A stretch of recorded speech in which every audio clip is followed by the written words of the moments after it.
Hare Krishna, Hare Krishna.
Hare Krishna.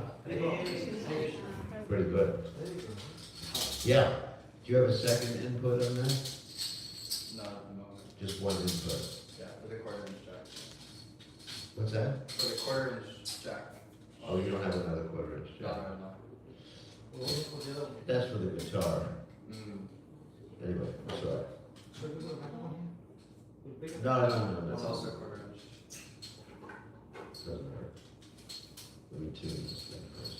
Anyway, it's nice to be here with all the assembled Vaishnavas and Vaishnavis. It's been a while since I came here. When was the last time? 2 years ago? Yeah. Wow. Last year, Maharaj. Last year. year. No, 2 years at the airport. No, What's that? 2 years at the airport as a group. 3 years in the airport. Yeah, to receive you at the airport was 2 years ago. 2 years As a ago. group. But you've been coming every year. Yeah. Hold on a second. Let me tune this thing.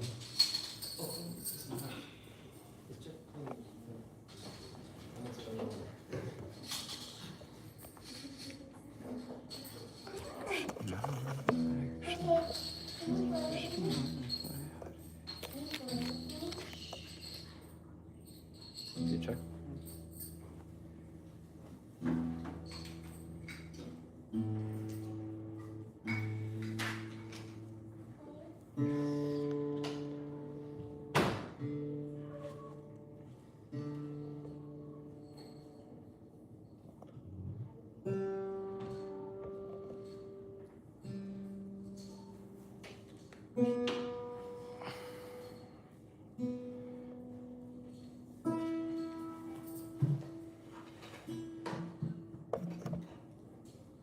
Okay. So, what should we chant? No. Yeah. Just start standard Hare Krishna first.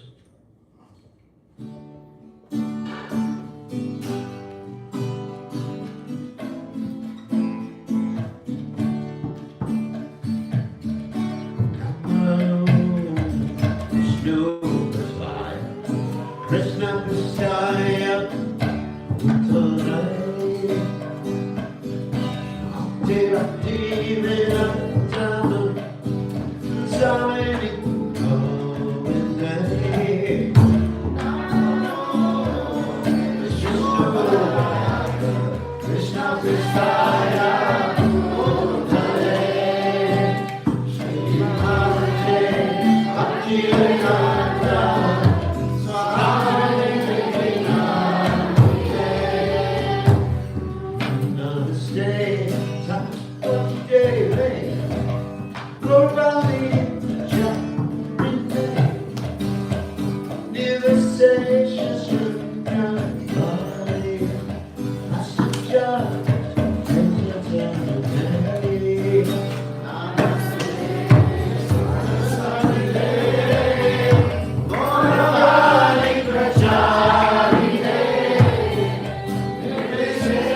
Hare Krishna, Hare Krishna, Krishna Krishna, Hare Hare.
song?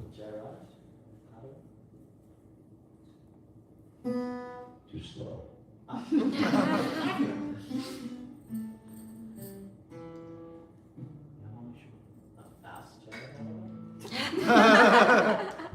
Fast Chiron. You ever heard that? Chiron, I'll look at you. No.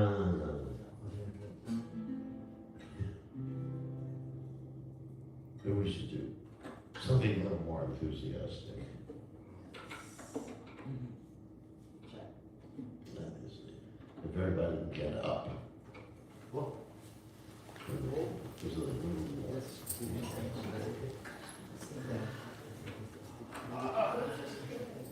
Oh! I wish I had an amplifier on this guitar.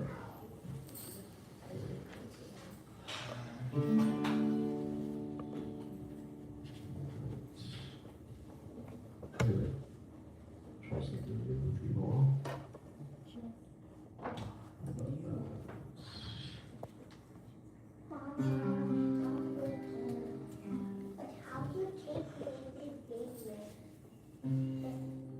The beginning, don't play the drum on this, I'll tell you what to come in for the drum.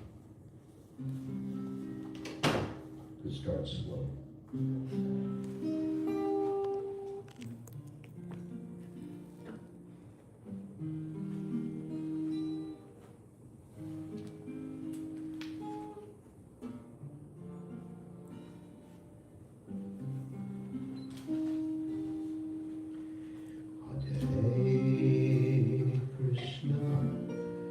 Hare Krishna, Krishna, Krishna, Hare Hare,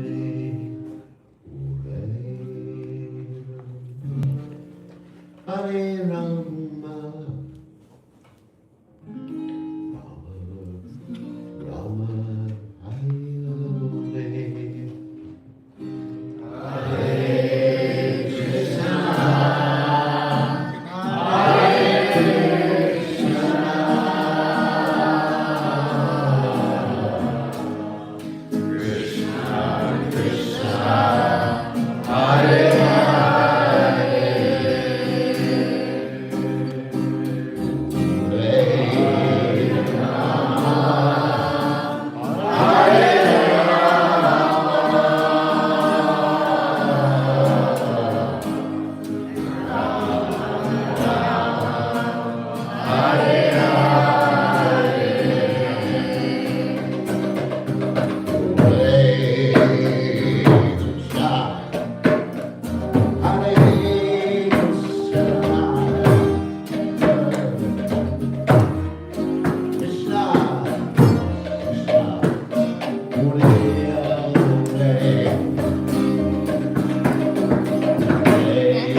Thank you, Maya, you can sit down. Is anyone here seeing Maharaj for the first time? You know, Krishna is seeing Maharaj for the first time? Seeing Maharaj for the first time, right? Very nice. What's that? Heather, I saw you for the first time. For the first time.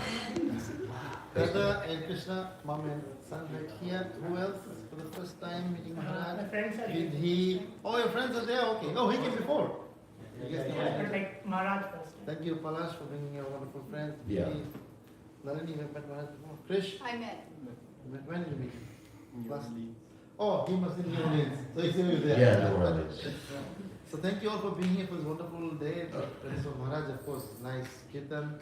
And Maharaj is known for one specific thing is applying Krishna consciousness very practically in our lives, right? Also, Maharaj is known for building communities.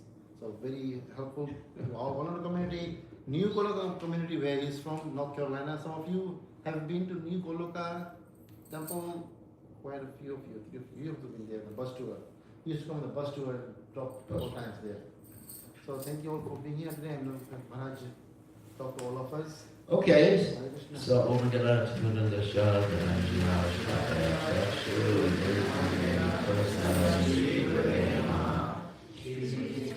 Oh, you got the whole thing. I just thought that, oh, we'll get it. Yeah, I'm a little simple here. So, what topic would everybody like me to speak of? So you can pick your own topic. I would say now there's one thing you have in mind of this Gen Z age. What? The Gen Z age topic. Gen Z? What about Gen Z? Gen Z age topic in case. Gen Z age stuff. I'm a little old for that.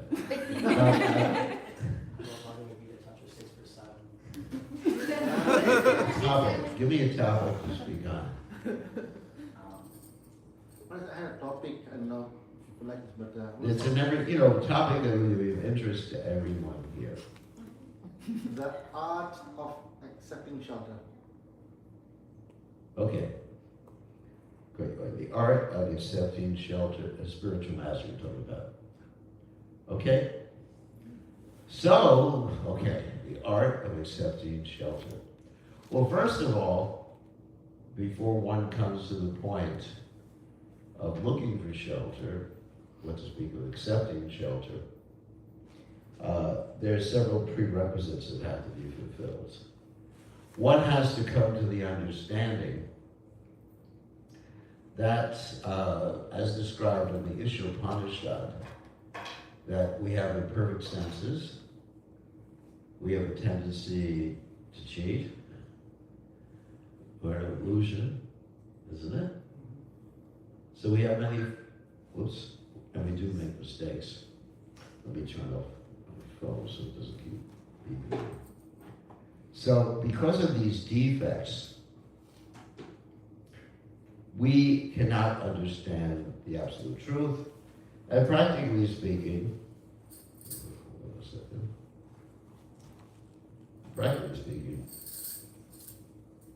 we don't know anything about the purpose of life. So, we were talking, actually yesterday, to some nice Indian lady from Gujarat about this, and she was telling me that she worships Lord Shiva. Why should she worship Krishna? Interesting question. And so then I talked to her about this subject matter called epistemology. And if you study in the university, maybe you understand what that means. How do you know what you know?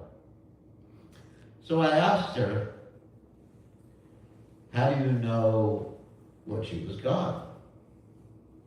What is your proof? What is your standard of proof? And she said, I don't know. And most people will reply like that. That if you ask them, why do you believe in what you believe in? They'll say, I don't know. Or maybe my mother told me. Or maybe, what? Bro? Oh. Sorry for calling your son a crow. It just sounded like it. So anyway, so most people don't examine why they believe what they believe. I would say even most devotees too, because they don't understand the point. We make mistakes. We have a tendency to be illusioned. We cheat others like that, and so the faulty senses. And because they don't understand that, they don't understand the importance of finding someone who doesn't have imperfect senses, who doesn't, of course I'm not referring to the Guru right now, I'm referring to Krishna. As someone who is omniscient, someone who is omnipotent, someone who is all good, all these old statements about God. He's all good, omnipotent, omniscient. And so, therefore we have this statement in the Vedic literatures, Dharma tu sakshat, Bhagavat Pranitam, that understanding the truth, or Dharma in one sense means the truth, the inherent quality of something, the inherent quality of the soul, the inherent quality of Krishna, the Dharma of the universe. Without having this knowledge descending, there's no question of being sure about what you believe in. And so I said to her, since you don't know where your belief comes from, maybe you should consult with the Vedic literatures. So the Vedic literatures are aparashaya is the word. Aparashaya means they weren't written down or spoken by any imperfect person, by a person who's not of this world. In other words, they come from the spiritual realm, come from the Supreme Personality of God. And of course, they're written down or transmitted through various personalities who are in touch with the Supreme Personality of Godhead. So let us talk about the Vedic literatures, I said to you.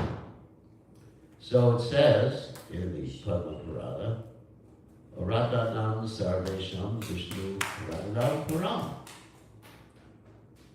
Lord Shiva is saying to Devi, you know who Devi is? I know who you know, but I asked the lady that. So of course, she's Shakti.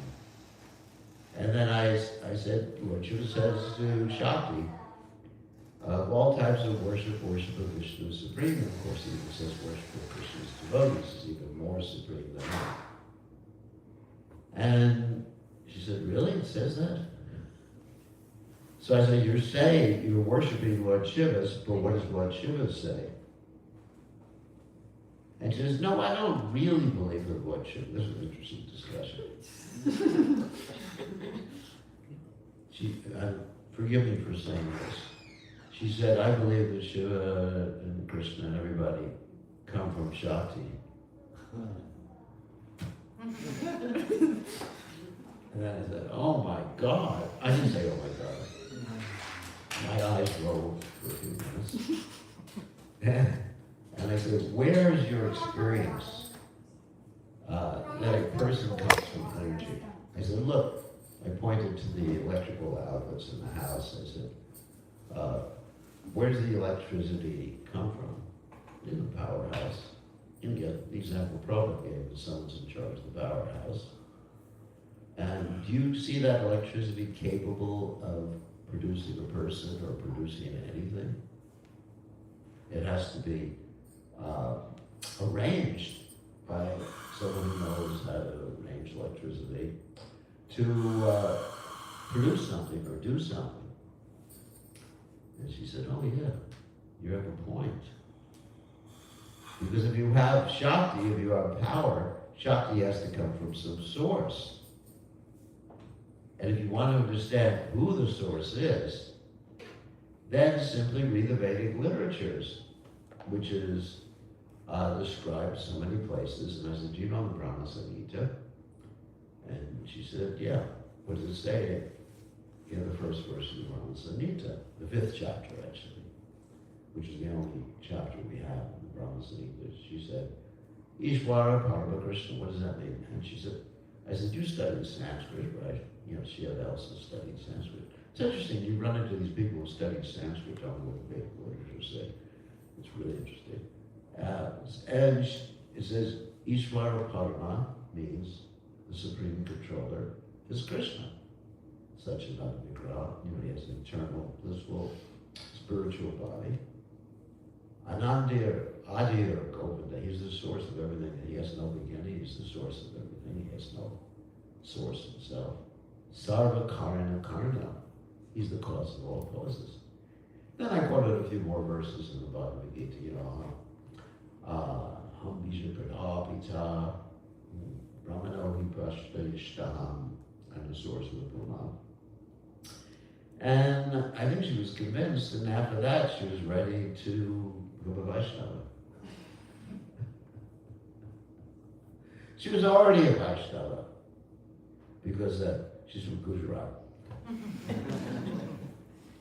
With people from Gujarat, particularly from cities like Surat, you just have to scratch a little bit below the surface, and there's a Krishna devotee there. So the point is that we should be questioning ourselves, how do we know what we know? And also, as a preaching technique, when we deal with people have a different religion, different persuasion, different beliefs, we can always ask them that question. Actually, based on that question, we can win the debate with almost anyone. Prabhupada used that technique quite often. Like when someone would say, I mean, just like today on the plane, I was listening to some Christian who was saying, what was he saying? He said that, I know I will go back to Godhead and Jesus died for me. And, you know, I didn't ask him. But, you know, if I was in a debate with him, I'd say, how do you know? How do you know? And he has no authority other than someone called Paul, for medieval Christianity, who speculated on Jesus' position. And Jesus himself never said such a thing. So there's no source of absolute knowledge with that. So, in any case, because we know the only way we can receive absolute knowledge is through the Vedic literatures, then it behooves us to find someone who can present the Vedic literatures in a way that's understandable to us. Because, as stated in the Bhagavad Gita, Traigunya Vishaya Veda, Nistraigunya Vavarjuna, Nirdvandvo Diktasapasto, Niryogikshema Atmavan. The Vedas mainly deal with the 3 modes of material nature. They don't mainly deal with transcendental subject matters. Just like if you read the Rig Veda, that simply deals mostly with worship of Indra. So if you read the Rig Veda, you would think, Indra must be God, right? Oh, because most of the hymns there are worship of Indra. That's interesting. Of course, there are some very explicit statements in the Rig Veda, such as Om Tad Vishnu Param Pada Pashanti Yat Surya, that all the demigods, they look to Vishnu, or they worship Vishnu. So you do have so many explicit statements, but still, if someone reads, or even the Mahabharata, let's say the Mahabharata, for example, your Bhagavad Gita can take the Mahabharata. And so, the Mahabharata you read, and what are you going to think? That the goal is to go back to heaven? You get very confused. I mean, just like at the end of the Mahabharata, Yudhisthira Maharaj goes to heaven, material heaven, of course. And who does he see there? Does anyone know? Duryodhana.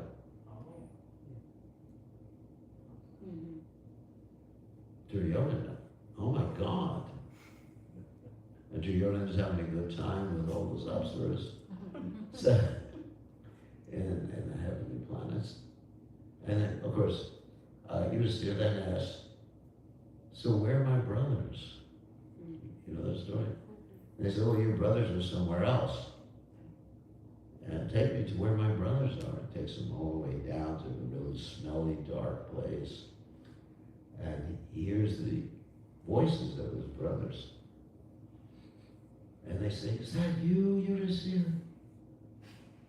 We feel so much better now that you're here with us. And then they said to Yudhisthira Maharaj, you can go back to heaven again. He says, no, not without my brothers. Without my brothers, heaven is hell, and with my brothers, hell is heaven. Interesting statement. I mean, there's things you can learn from that, but not precisely that you should surrender to Krishna and go back to God. And so what happened is that even Srila Vyasadeva, who had compiled the Vedic literatures after compiling the Mahabharata, because he was thinking out of compassion that the Mahabharata was good for everybody in this day and age. And it is real interesting. Much more interesting than reading the Rig Veda. You know, because you got the story.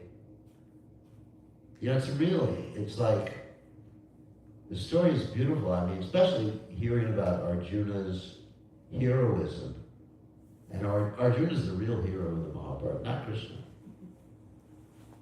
Krishna's God, you know, he does all these tricks and everything like that.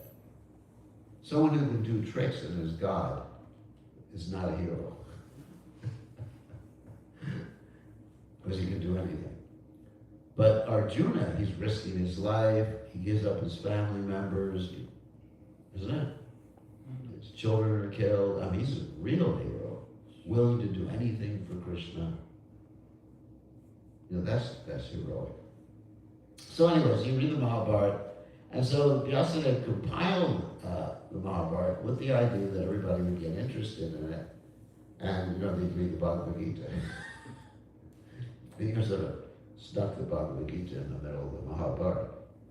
But what happened is that people were utilizing the Mahabharata for sex gratification. Isn't it?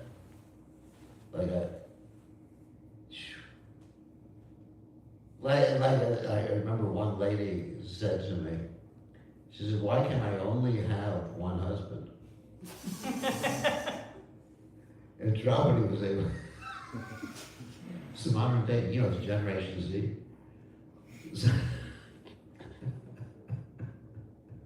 That's even better than Generation Z or X or whatever. So I said, oh my God, what is she learning from the Mahabharata here? So Vyasadeva had good intentions, Srila Vyasadeva, but basically the Mahabharata was misleading people, as it does, even today. It misleads people. Because they don't have guidance. So therefore, even Srila Vyasadeva, who was an incarnation of Krishna, literary incarnation of Krishna, was chastised by his guru, showing the importance of accepting guidance of the guru. Because the main point about guru is guidance, not simply initiation. You know, initiation, in one sense, is a formality, an important formality. But as Krishna says, you know, Tatpidi Pranibhatena Pariprashnena Sevya, one has to approach a sage, learned person, guru, inquire submissively and take guidance. You render service. So even Srila Vyasadeva was in that position, that he had to be chastised by his spiritual master, Narada Muni. So Narada Muni came and said, you know, are you satisfied with encouraging people to consider the body to be the self? Because like I said, even when Yudhisthira goes back to heaven, he looks the same. And the Pandavas same. Duryodhana looks the same too. Obviously, usually when you go to heaven, you have to change your body. Which we can go into the spiritual world. So therefore, Vyasadeva was, Srila Vyasadeva, was chastised, and therefore he compiled Srimad Bhagavatam, the Paramahamsa Samhita. But even if one reads the Srimad Bhagavatam without the proper guidance, of course we're fortunate to have the guidance of Prabhupada, so in one sense, all of us have accepted Prabhupada as Guru. I mean, obviously Prabhupada can't initiate for a variety of reasons. One is, when you give initiation, you have the ability to say no. And you, like the Ritvik philosophy, they're taking away that ability from Prabhupada. You understand? Like obviously, someone approaches the Guru and says, I'd like to take initiation. He can say no. Actually, one of my godbrothers usually says no. His name is Satchidananda Maharaj. I know so many people who have approached him and he says no. So, I may say no too, so. Say no way. So, that's pretty heavy, isn't it? Guru Maharaj, I've been worshiping you for 10 years. No, you're not.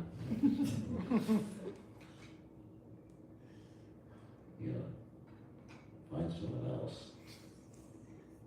Spin the roulette wheel. So anyways, so I mean there's many reasons why Prabhupada doesn't initiate. It's against our tradition. Guru has a right to say no. It's jumping over the head, of the present personalities who may be on the planet. Just like, if I decide to take initiation from Bhakti Siddhanta Saraswati Thakur, that would not be a good idea. So as far as, but that's initiation, but as far as guidance, we have the association of His Divine Grace A.C. Bhaktivedanta Swami Srila Prabhupada, who's given us the meaning of the Srimad Bhagavatam, the meaning of the Vedic literatures, and given us that guidance. Actually, Prabhupada's guidance is most important for every member of the Krishna conscious movement. So, do we need guidance of someone who's on the planet? And that's an interesting question. Well, Prabhupada himself says one of the Guru's duties is to understand the psychophysical nature of a disciple. I'm not saying the disciple is psychopath, maybe. But to understand the psychophysical nature of a disciple and engage them accordingly. What does that mean? That means that everyone has, according to Varnashram, right, a certain nature, which is, what they like to do, what they can do, what they're expert at. And actually, that's what Krishna does with Arjuna in the Bhagavad Gita. He engages Arjuna according to his Kshatriya nature. Arjuna didn't want to be engaged according to his Kshatriya nature because Arjuna didn't want to confront his cousin brothers. But Krishna had a different idea. This is your nature, you're going to be forced to fight anyway. So you see Krishna acting really like a guru in that particular situation. In fact, Arjuna does accept him as guru. Yeah. So, therefore, we all need that guidance from Guru. It's an important thing. It's not just initiation. Initiation, in one sense, is secondary.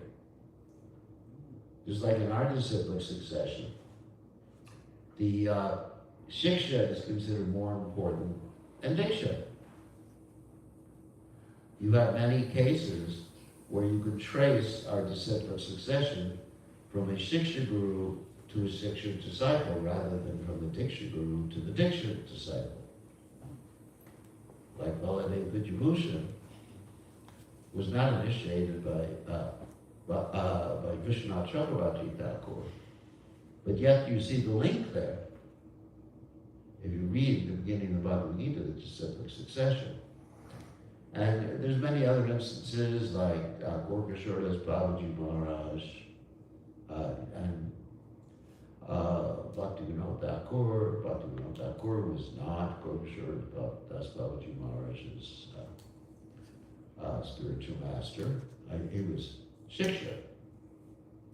And also even between Jagannath Das Babaji Maharaj and Bhaktivinoda Thakur. Bhaktivinoda Thakur was initiated by Dipini Binari Goswami, but his main connection is with Jagannath Das Babaji Maharaj. See, it's interesting.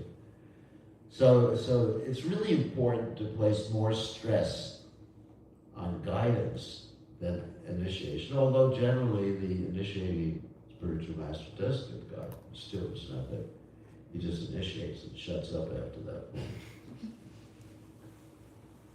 He doesn't have a right to speak. So, getting back to the point, because we have all these faulty senses, imperfect senses, and tendency to make mistakes, etc., all those other nice things, illusions. Therefore, we need that guidance. We cannot directly approach even the Vaishnava literatures without proper guidance. So then the question is, how to find that proper guidance? Because generally, we can be misled. So many times people choose, not even about a guru, but choose someone who they worship. Forget about guru. Let's talk about politics. American politics. Anyways, people like, oh my God. Oh, forget about politics, I can't, because we're probably on the internet and I'll get kicked out. But they won't let me back in. ICE will show up at the door and it's all over for me. So, anyway, but let's talk about people who worship music stars like that. I remember in the 1960s, you had the group called the Beatles, the Dung Beatles. I'm sorry, you don't know what a Dung Beatle is. I'm making a play on words. A dung beetle is a dung. Oh God. A dung beetle is a beetle that goes into dung. Dung beetle. Anyway, so you have of course, George Harrison is nice to don't want to commit offenses. But anyway, you have people who worship them. This is before he became a devotee, actually. There were I didn't go to any concerts, but I saw so many girls screaming their heads off every time they went to a concert. Basically, material musicians are shooters at best. Sorry if I offended any. Material musicians. I can play the guitar. It's okay. So there are people worshiping someone, or they vote for someone because they look handsome. I remember that years ago when Kennedy was elected, there were two candidates, Kennedy and another person named Nixon. So as soon as they went on television, and you could see how ugly Nixon was, and how attractive Kennedy was, and Nixon lost the race. If they hadn't had those debates, Nixon would have won. So the point is, people choose people as guru or as leaders for the wrong reasons. The wrong reasons. So the right reason should be, okay, here's the Vedic literature description. Snad Guru Prapatyete Yasashem Uttama.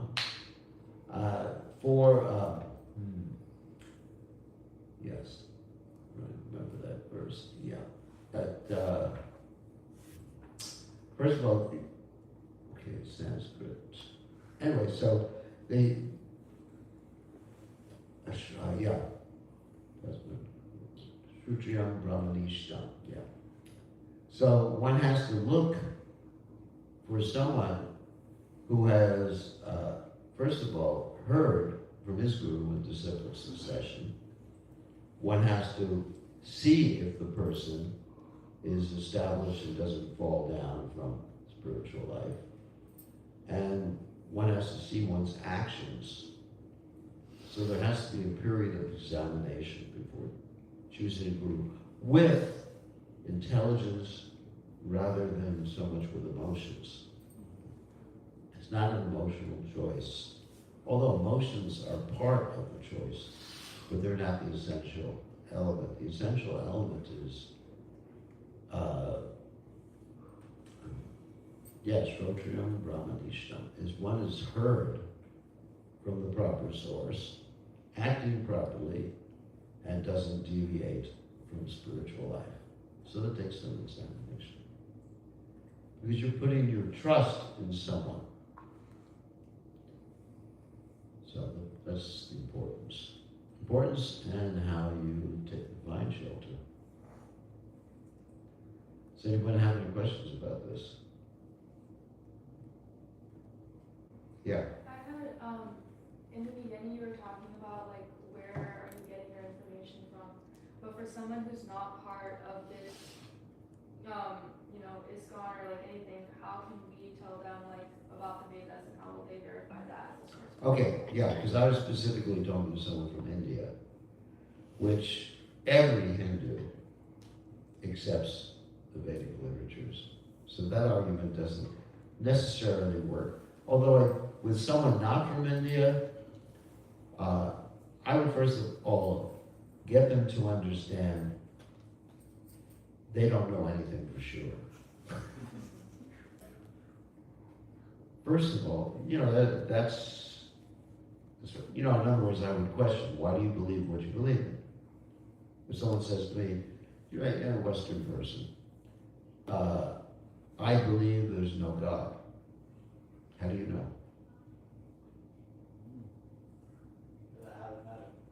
Haven't met him? Well, there's a lot of people you haven't met.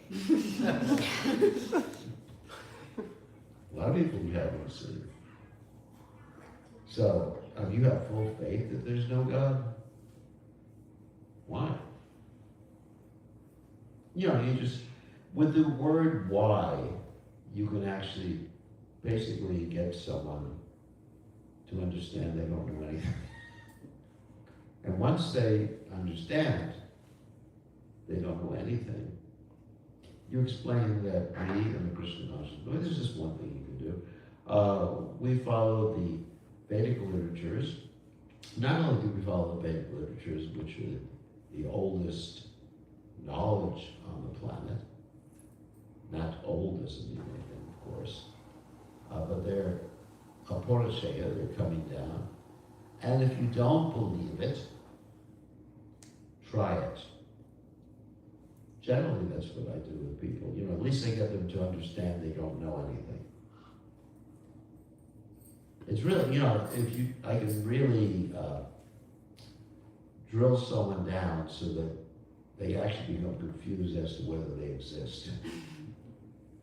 You know, if you want, it's a pretty easy thing. What did you do yesterday? Tell me. Not on the spot. What? I went to the temple, I went to the eye doctor. How do you know? I was there myself. Yeah, but can you be sure? Where's the evidence? Where's the past? Where is the past? If it showed up on my phone. The past showed up on your... I can pull it on my phone. No, it's AI, it's not real. It's AI. Did we show you an AI picture today? Prove it to me. That yesterday existed. So what do you know for sure? I mean, people have illusions. you go into any mental institution, people may think that they're God, or Krishna, whatever. So people can be illusioned very, very easily. You would think you do. There's this interesting phenomenon called false memory syndrome. You've heard of this before, where if you talk to someone enough, they'll believe it. I mean, actually, about what, I remember seeing you before, whatever. And there's a story that Prabhupada tells about Gopal Bond, which is a famous comedian. Prabhupada tells a story that once upon a time there was a whole bunch of people who had a conspiracy. They wanted to convince this particular individual, Gopal Bond, that he was a ghost. Maybe you heard this story before. And so Gopal Bond came across one of his friends, it might have been the king, and he said, "Oh, you become a ghost." And he was thinking, "Oh my God, why did he say that?" He goes to the next person, "Oh, Gopal Bond, you become a ghost. Oh, Gopal Bond, you become a ghost." And by the time he reached the 10th person, he thought, "I become a ghost." So we can be illusioned. You can't be sure that you did that yesterday. And there's no proof. Documents from yesterday. It's a document, yeah, so I can come up with so many documents. So how can you be sure that there's no God, which is a much bigger issue? Or that God looks like this or looks like that? And so we have a source of knowledge. And we're not asking you to believe blindly or accept blindly. All we're saying is you try this process of chanting. Hare Krishna, Krishna Krishna, Hare Hare. Hare Ram, Ram, Hare Hare. And you see if it works. That's what I used to do when I was going to university. I would give people some beads, just regular wood beads, not Tulsi Mala. And I said, "You come back tomorrow, you just chant one time around." And they come back and they say, "Wow, I experienced something." And that's also mentioned by Krishna in the 9th chapter of the Bhagavad Gita. Prachakshavadamamdharmyam Shushukam Kartam Aviyam. That this process gives you a direct perception. And that's really what brings people to Krishna consciousness. And that direct perception and the knowledge that we have perfect knowledge descending is enough to convince people to join the Krishna consciousness movement, or at least become devotees on their own. I remember my own experience with the chanting is that I was listening to the radio. I was a demon many years ago. Big demon. I was listening to the radio and I heard Prabhupada chanting. And as soon as I heard Prabhupada chanting, it just changed my heart. And that's why I'm here today. So the chanting, if we can get people to chant, it's not simply convincing people philosophically, but if we can use our philosophical knowledge, our knowledge about this thing called epistemology, which means how do people know what they know? How do I know what I know? Really important. That word is really important, or at least the application of that word is really important when talking to people. How do you know what you know? How can you be sure of it? You understand? How can you be sure?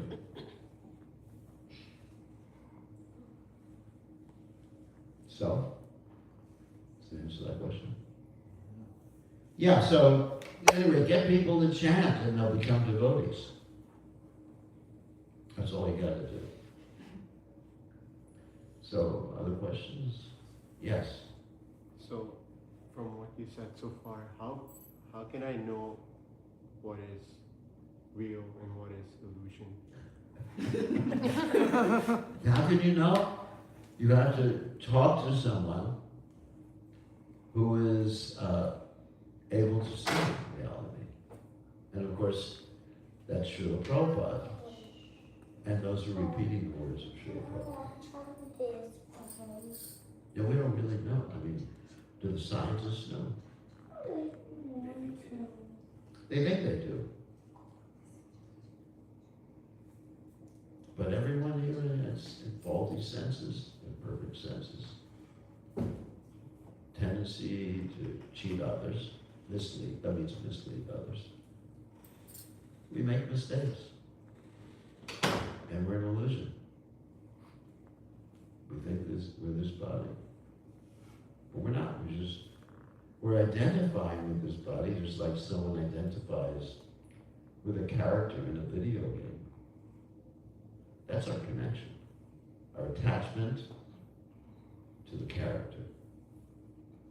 Attachment to this body. But no. So, therefore we have to wake up. And that's through the guidance of superior personality. And chanting, the process. And then also we experience, as we mentioned before, this word prajaksha means direct experience. We have a direct experience of Krishna consciousness too, which is unlike any experience in this world. That's the importance of guidance. I mean, without guidance, we'd be lost. All right, more questions? Yeah. Hare Krishna Maharaj. So, what I understand, you explained in the beginning that we should choose Guru with proper intelligence and understanding. Yeah. And maybe we should inquire more. But I listened to a couple of lectures from our acharyas who are presently Swamis. Yeah. In ISKCON. So they say like most of us are spiritually blind. That's right. So if we are blind ourselves, then how we can get that understanding or intelligence to choose Guru? Like if we choose Guru. Yeah. Yeah.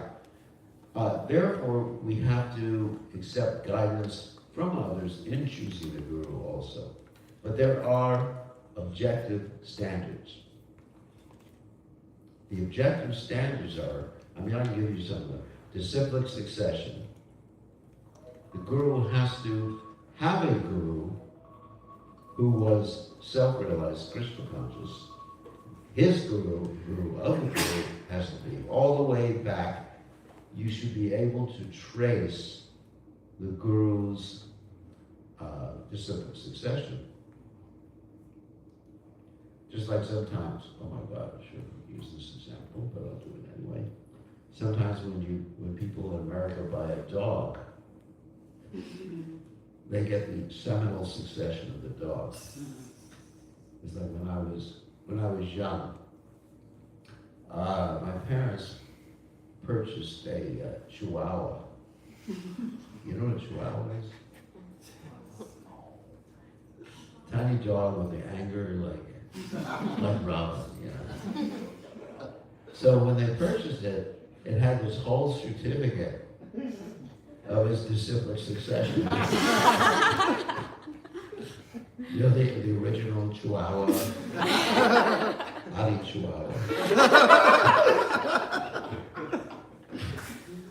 And then the original Chihuahua was in the Garden of Eden, and God created a female Chihuahua.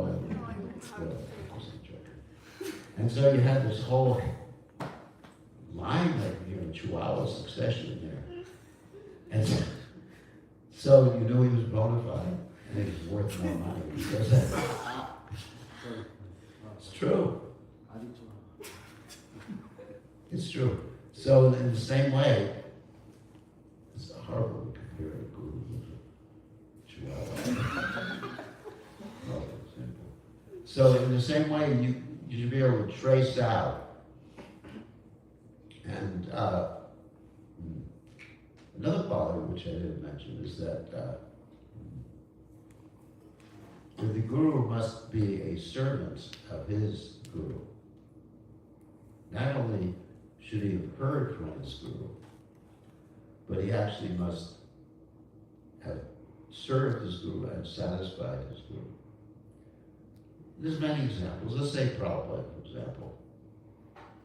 If you look at Srila Prabhupada's life, it was wholly and solely dedicated to serving His Divine Grace Srila Bhaktisiddhanta Saraswati Thakur. I mean, there's no doubt. I mean, even, not to be partisan or anything, I guess I am partisan. If you look at all of Srila Bhaktisiddhanta Saraswati Thakur's disciples, many of whom, those who spoke English, got the order from Srila Bhaktisiddhanta Saraswati Thakur to preach in the Western world and preach in English if they spoke English. But who was the one who carried it out? At risk of life, you're an older age. I mean, if I think at my age of going on a boat across the ocean without any money, credit cards, mobile phone, Starlink antenna, you know, so you can communicate. Would I do it? Probably not. Of course, if Prabhupada said it, I would. But the point is, Prabhupada did it. So you can see his service to his guru was unmotivated and undeterred. Only in relationship to Krishna. And so that's an important quality of a guru. You have to see if he is a servant of his guru. And so you have to be able to trace that back all the way to the original guru, who was Krishna. All the disciplic successions originate with Vishnu or Krishna. I mean, whether you're talking about the Sri Sampradaya, the Lakshmi Sampradaya, or you're talking about the Barka Sampradaya, you know, anyway, whatever Sampradaya you're talking about, Rudra Sampradaya, they all refer back to Vishnu or Krishna. And so if you trace that out, then you can, that's one important standard. Evam param para praptam, evam vajrashriyo viduhu, as Krishna states in the Bhagavad Gita.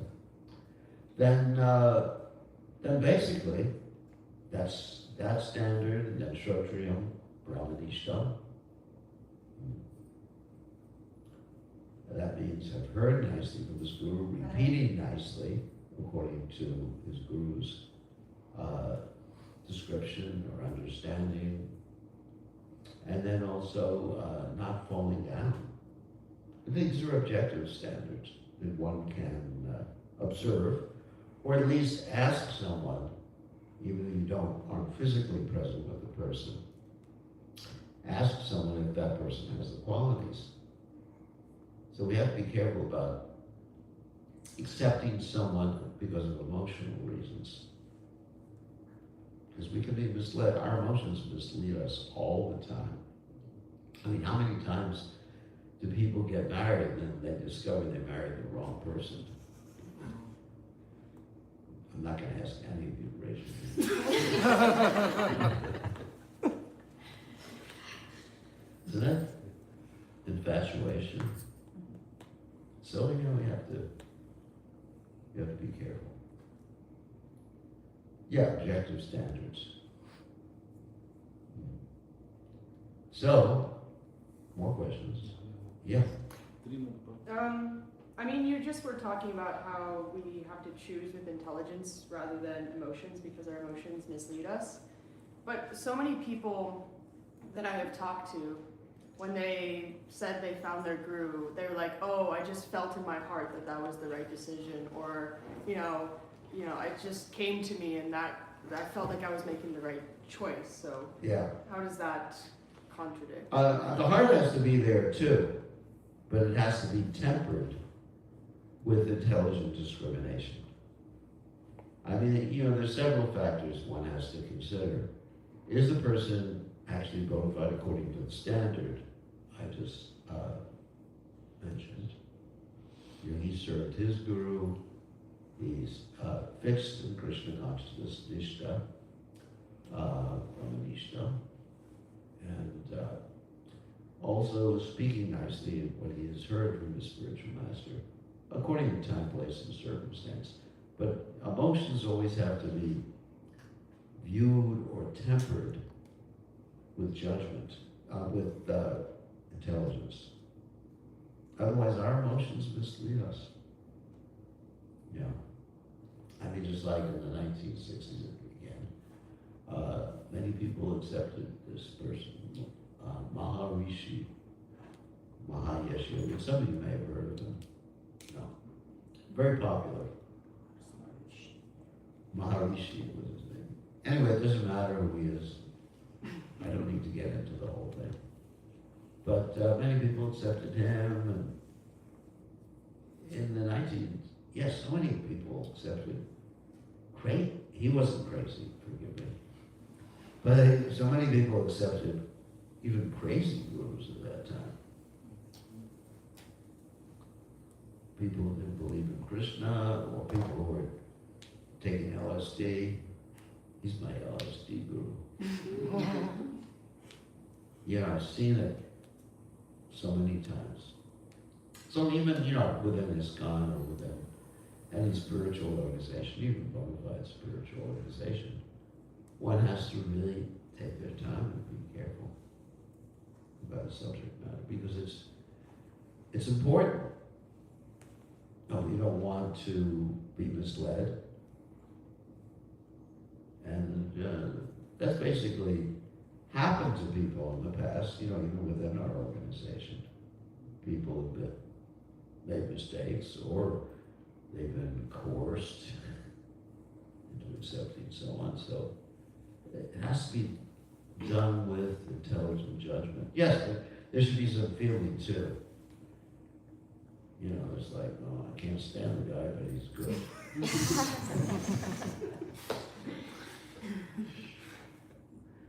He drives me crazy. You know, he's a really good devotee. He's dedicated to the spiritual master. Every time he speaks, I want to scream. It should be that bad. But then, yeah, so there has to be some standard like that. Intelligence. Isn't it? Not blindly. I mean, I accepted Prabhupada with intelligence. I mean, emotions were there too. But, you know, I read Prabhupada's books. And it definitely wasn't just like an emotional acceptance, because I had never accepted anyone in my whole life, emotionally or otherwise.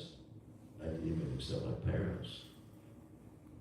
I was very rebellious by nature. Prabhupada's the only one I ever listened to in my whole life. Not teachers, not parents. But anyway, and I'm sure I made the right choice with Prabhupada. So, other questions? Yeah.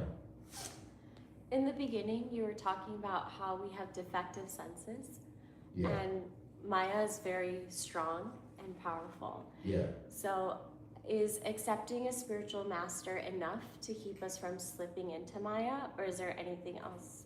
Well, accepting the spiritual master is the first step. Like if we look at the different steps in bhakti, Ado, Shraddha, Tatha, Sadhu, Sangha. First two steps are you have some initial interest in Krishna consciousness, some faith, initial faith. And then you begin to associate with people who have, are performing devotional service, Sadhu, Sangha. And then after that, there's Bhajana Kriya, part of which requires initiating spiritual master and guidance. And then you have to work on something while you're doing Bhajana Kriya, which is called Anarcha Vritti, dealing with unwanted things. Well, what is an unwanted thing? Like lust, anger, greed, and So one has to deal with them.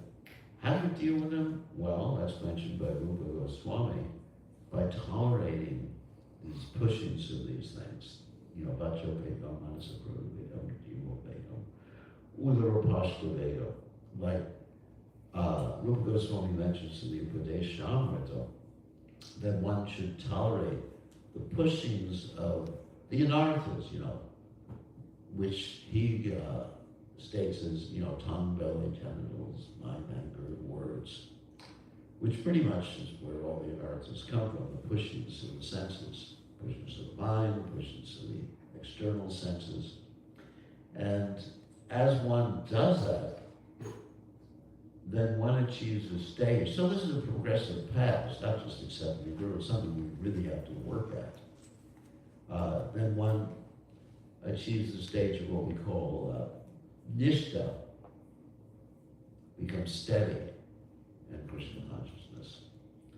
And not only Nishtha, steady in Krishna consciousness, but steady 24/7 throughout the day. So it's not that someone on the level of Nishtha is good at chanting his rounds, wakes up early, and everything like that, but then throughout the rest of the day, he is going to the discos or whatever you're into nowadays. It's just that throughout the day, his life is dedicated to Krishna, like Srila Prabhupada. So that's Nishtha, and then when one gets Nishtha, one comes to the platform of Ruchi, which means having a taste in devotional service.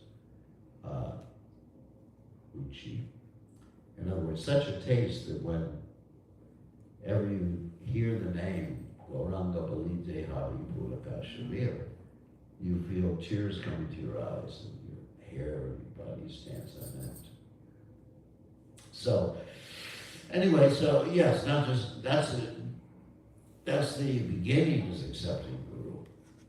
But then you gotta work, the Guru gives you some work to do. Like at least 4 regular principles, 16 rounds. Yes, you have a question. So I'm trying to put all the dots together. Okay. And starting with Vaipa and Prabhuji's question, what is the practical way of approaching, right? That was your question, right, Prabhuji? Art of surrender.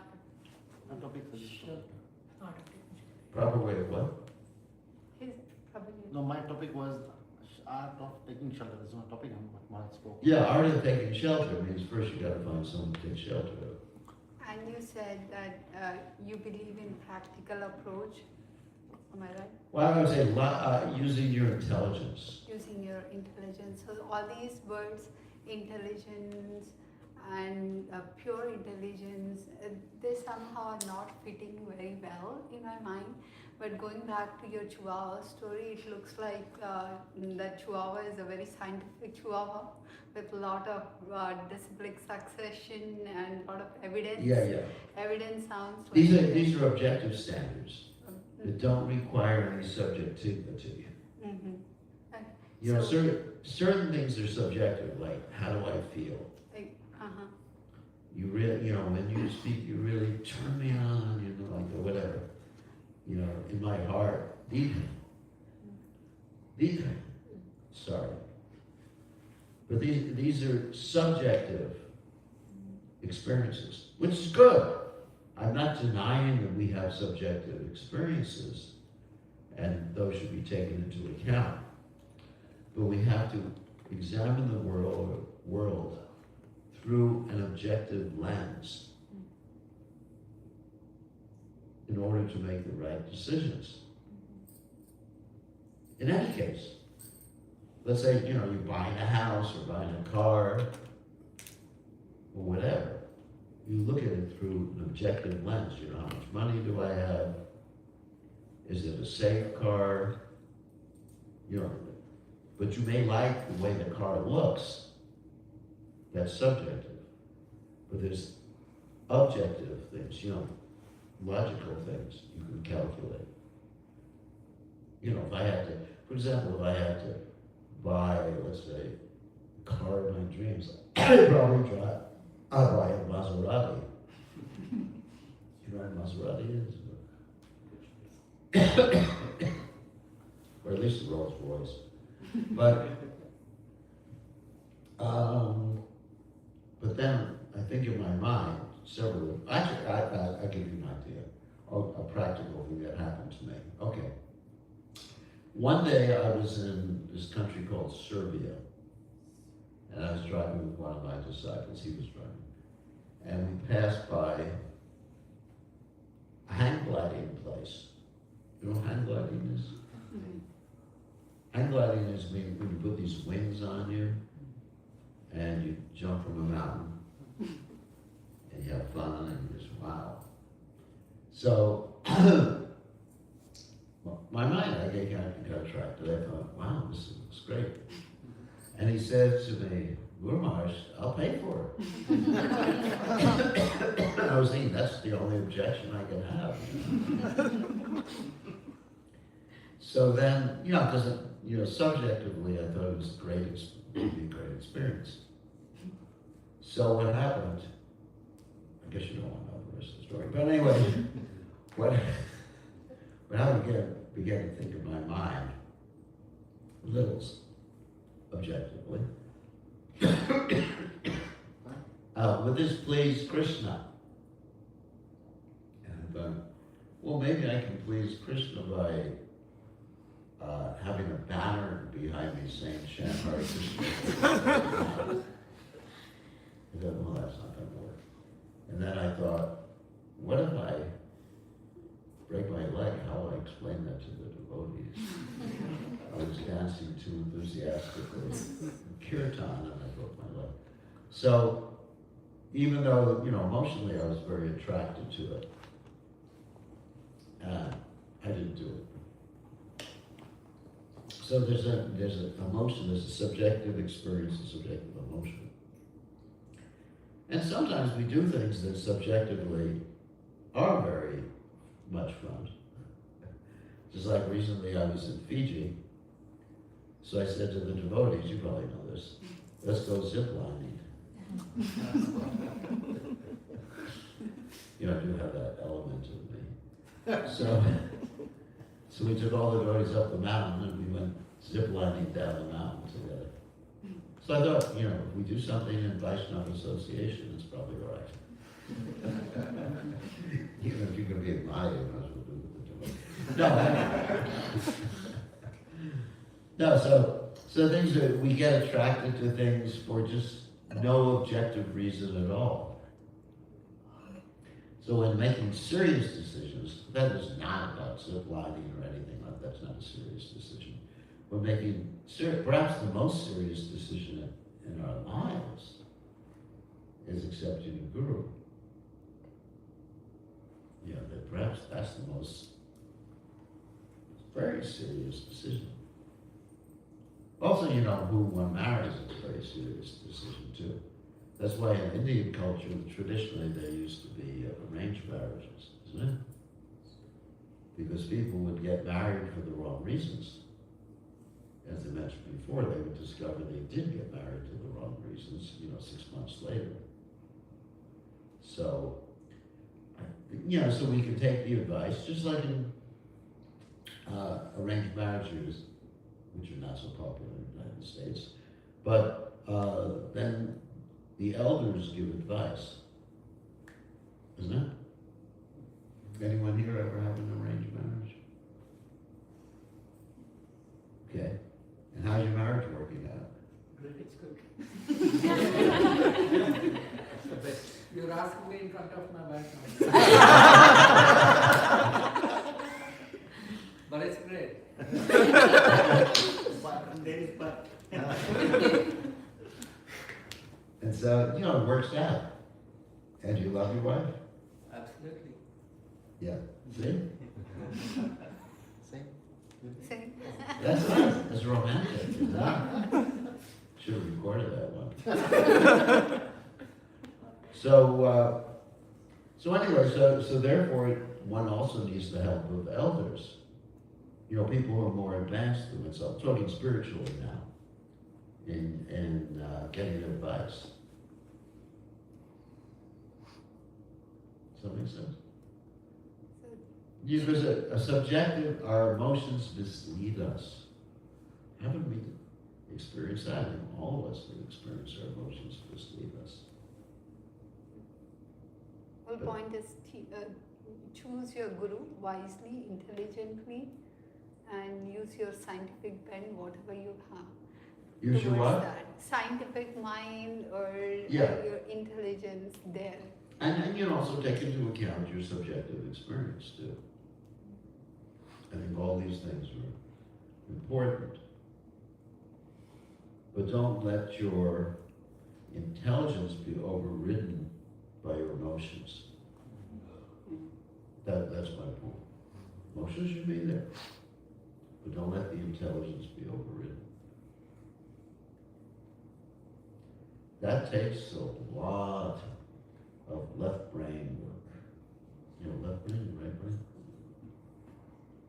So, okay, yeah. Hare Krishna. From what I understand, there's two different types of relationships with two different types of gurus. In our That's lives. right. One formal and one informal. Oh, the Siksha can also be formal. Is there anything to be said or any importance for having an informal relationship as well as a formal Yeah, we relationship should. in your life? We should. We should have informal relationships with senior devotees. That's very good. I mean, if we're just saying, I'm just going to listen to my guru, I'm just going to serve my guru, that's very mature. We should be happy, actually we should be happy to serve everyone. You know, Vaishnava Seva, everybody should be an object of our service, right? But we can have many guides in Krishna consciousness. I mean, like for example, even myself, I accept the guidance of Bhaktivinoda Thakur and other pasticharies, and I read their books directly. And I consider Srila Bhaktisiddhanta Saraswati Thakur and Bhaktivinoda Thakur to be my Shiksha gurus. And if you read the Chaitanya Charitamrita, it describes that one can have many Shiksha gurus, I mean instructing gurus, and one Diksha guru.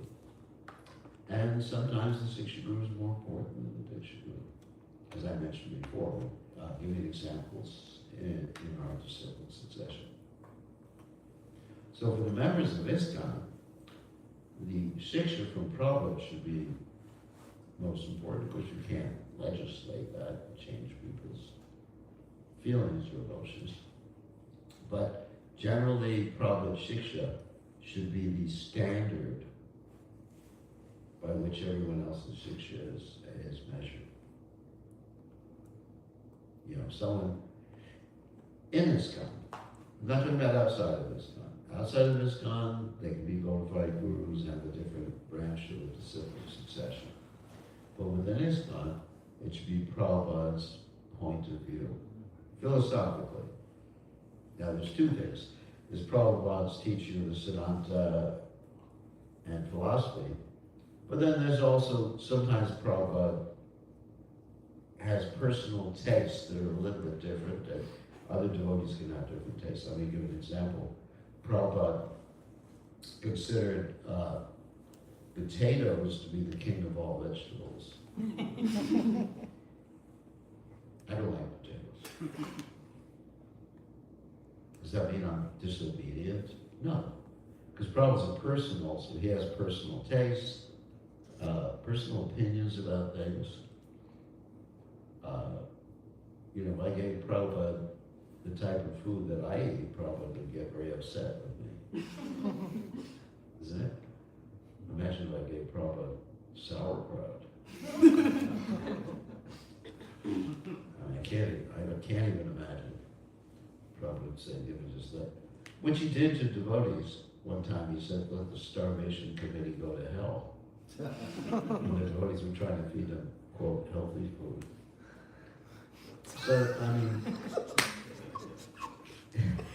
there's actually a subjective part of Prabhupada. Prabhupada is a person with his own person. But when the Prabhupada's talks and presentation of the philosophy of Krishna consciousness is something that we cannot change.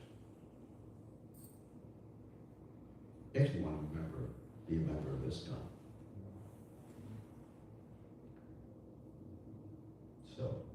So, in other words, following the Guru doesn't mean blind following. It's not that you have to like everything the Guru likes. Be like a robot or something like that. Prabhupada actually in the Gita says blind following and absurd inquiries are condemned. So, we don't follow blindly.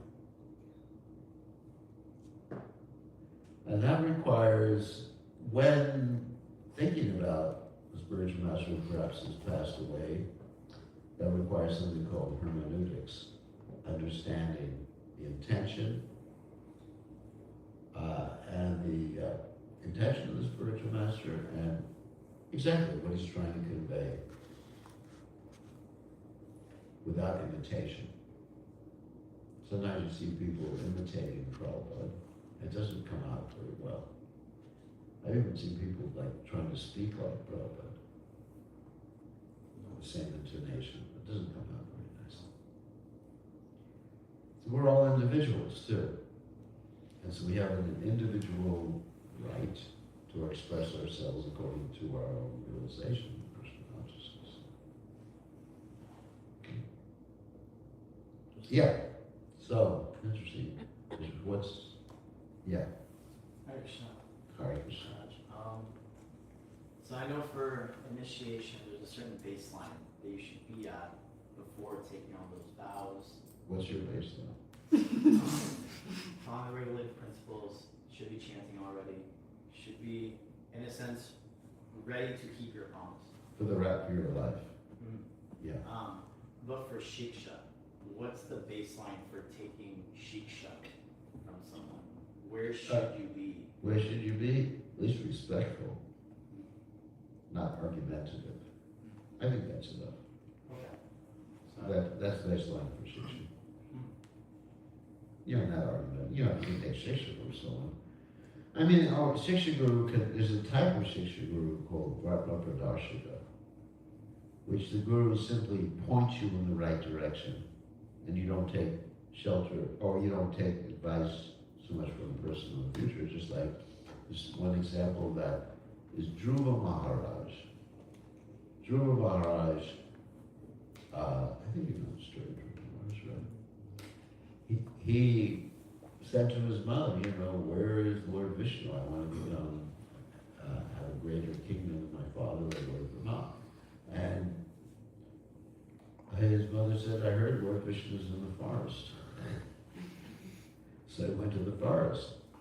And she also told him to worship Lord Vishnu too. So that's the type of guru called Vartma Pradarshika guru. The guru who shows you the path. So we have many people like that, who show us, before we came to Krishna consciousness, the path.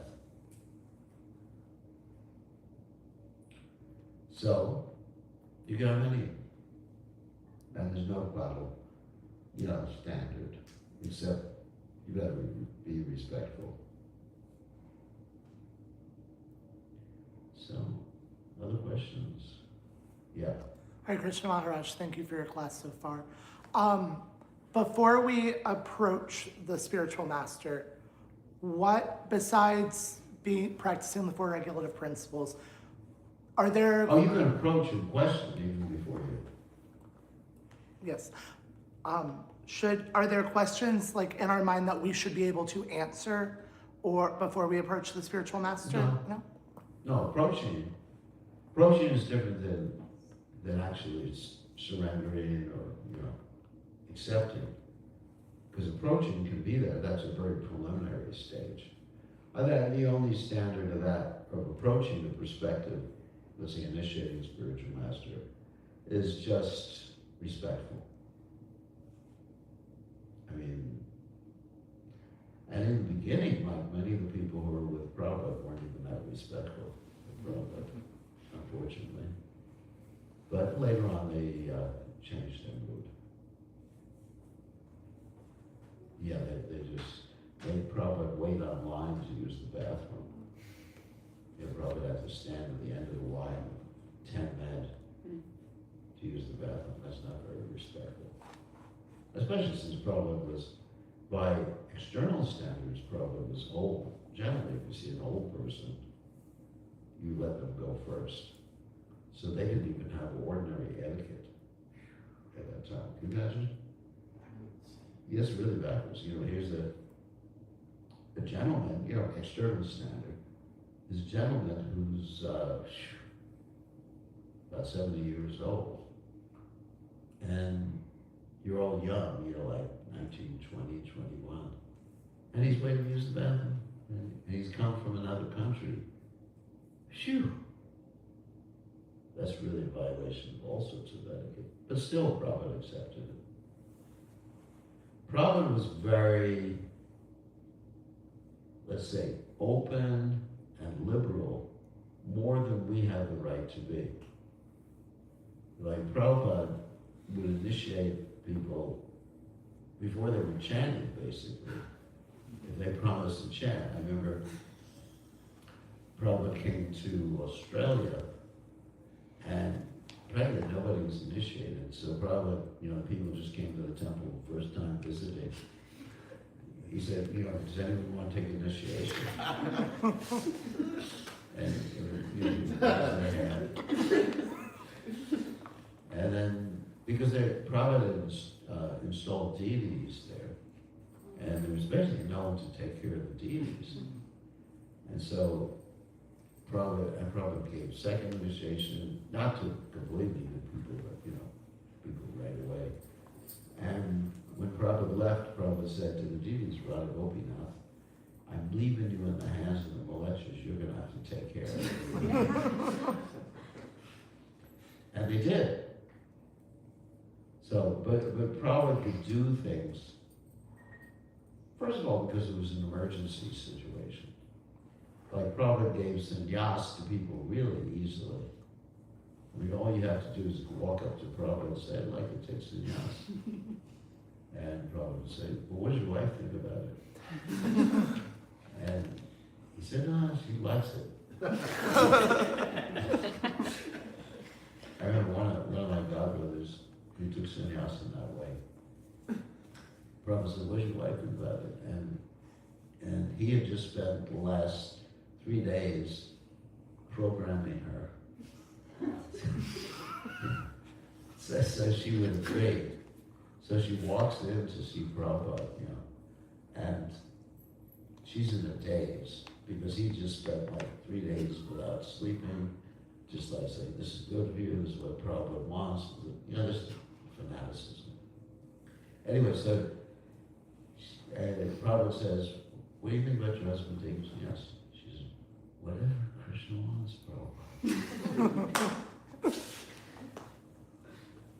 And so Prabhupada gave him sannyas. I mean, he's still around today. I mean, he made it. So, then another case, I mean, it's really interesting how liberal Prabhupada was with, he was especially sannyasis. Another case, there was a devotee with a really nice wife, and she's still around today. He passed away. With a really nice wife, and he just saw his godbrothers taking sannyas. He thought, I gotta do it too. So what he did, he had an original set of Prabhupada's Bhagavatams that Prabhupada brought with him, one of the sets of books. And he said to his wife, I'm going preaching somewhere. And he took the set with him, and she knew something was going on. So she called her friends.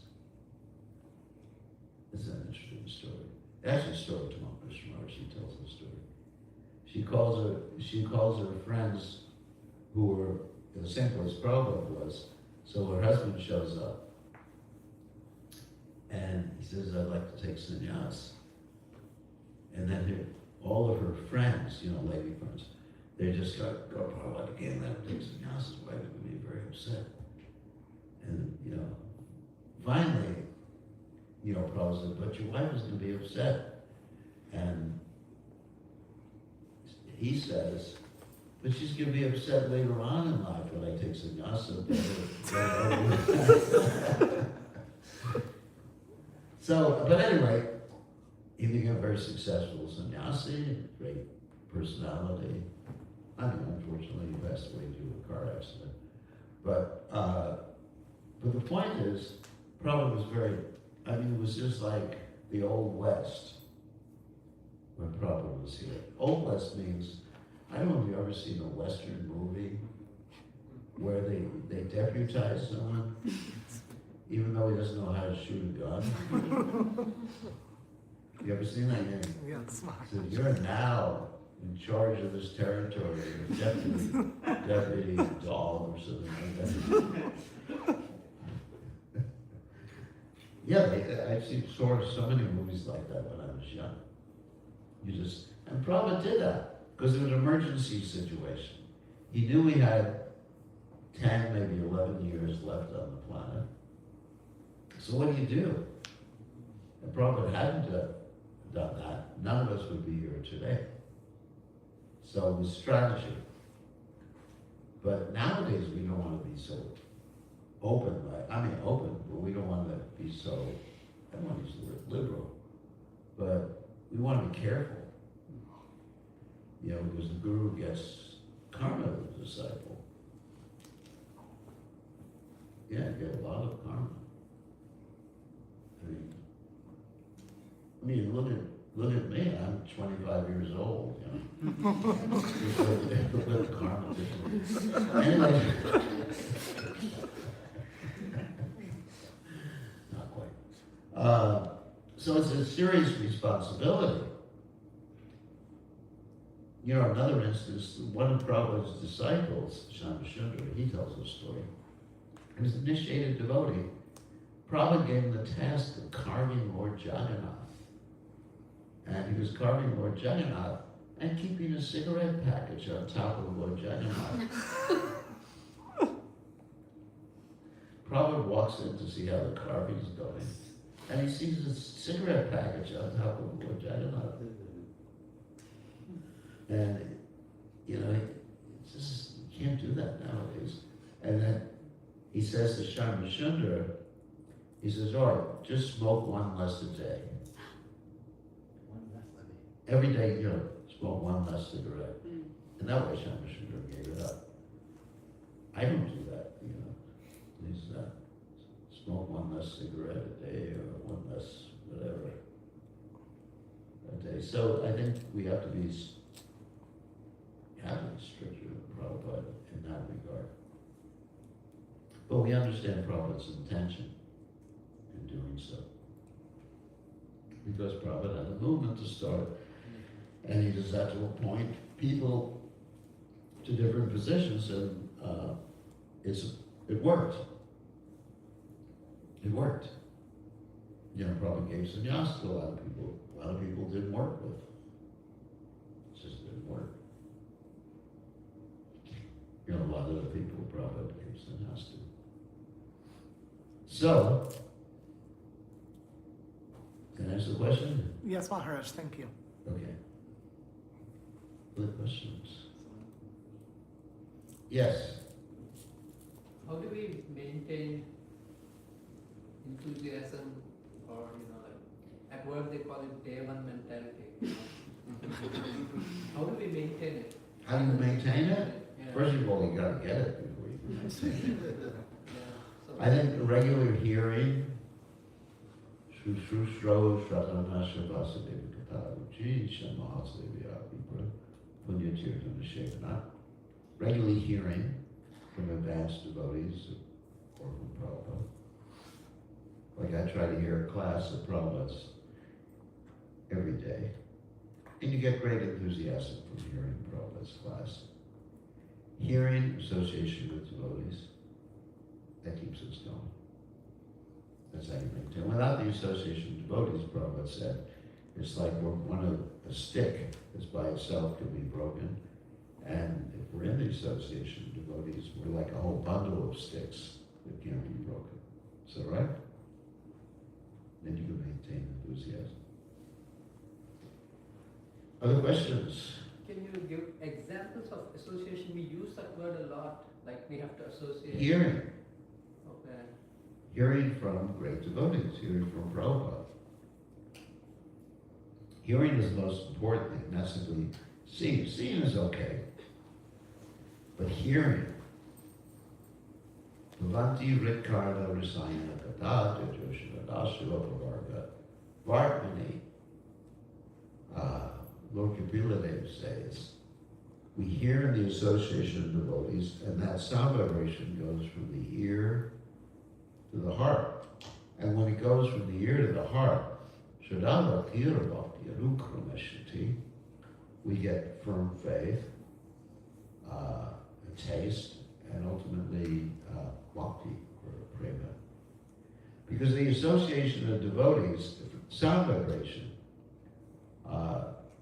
the sound vibration from devotees are the saffron dust particles of the lotus feet of the Lord.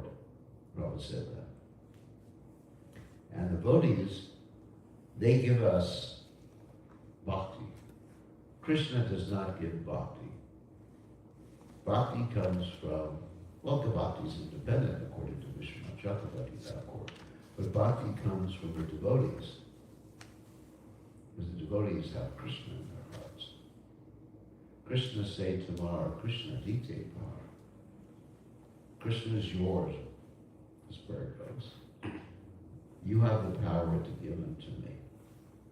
And just like we chant, Yasha Prasada, Bhagavat Prasada, Yasha Prasada, Nam Katikitopi. You please Krishna's representative, and certainly if we please Prabhupada.